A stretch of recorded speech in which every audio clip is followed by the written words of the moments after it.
साहेब करायचे बरं का, त्यांच्यानंतर कोण कौतुक नाही केलं रे माझं, तुम्ही करता. मुंडे साहेब विचारायचे पंकजा आली का, भाषण कसं केलं, कशी चालली, कशी बोलली, माझ्यासारखी आहे का, माझ्यासारखी बोलते का.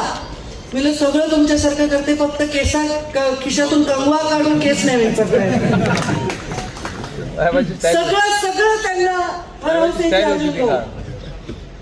कुठे सभा घेतली की तिथल्या कार्यकर्त्याला फोन करायचे, कशी बोलली काय.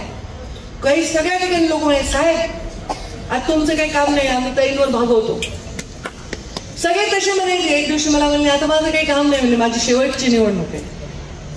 एकदा म्हणले, दोनदा म्हणले, तीनदा म्हणले. म्हणलं बाबा सारखं सारखं असं का म्हणाले तुम्ही शेवटची निवडणूक आहे.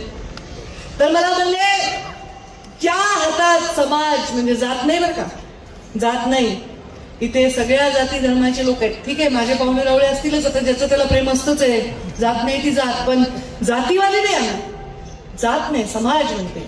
ज्या समाज ज्या हातात द्यायचा आहे ते हात तयार झाले. आता मला काही टेन्शन नाही, मी माझा पुढची निवडणूक लढणार नाही, मी रिटायर होणार आहे, मी तुझ्या घरी येऊन राहणार आहे, तू म्हणणार म्हातारा खोकायलाय, मला त्रास झाला, अशी गंमत करायची माझी, आणि मला ती सेवाच करायला नाही मिळाली. साहेबांना जेव्हा लागलं असं आपल्याला कळलं असतं आणि म्हणले असते की मुंडे साहेबांना 2 बाटल्या रक्त पाहिजे, 2 कोटी बाटल्या रक्त तिथे तयार झालं. तर संधीच नाही मिळाली, संधी नाही मिळाली.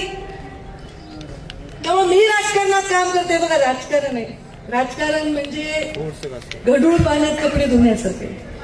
त्याच्यात पुन्हा मी तुरटी फिरवून फिरवून किती फिरवू.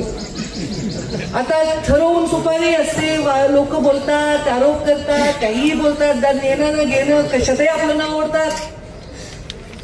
पण मी राजकारणात का आहे हे सगळ्यात त्यांनी ऐकावं. जे खोटं बोलतात, आरोप करतात असे लोक असतात जगात, त्यांनी ऐकावं. ज्यांचं स्वतःच्या वडिलांवर प्रेम आहे आणि ज्यांनी स्वतःच्या वडिलाला गमावलंय. माझ्या तुमच्या नजरेत जे गोपीनाथ मुंडे मला दिसतात आणि जे मला बघतात ना, ती नजर खाली न जाऊ देण्यासाठी मी राजकारणात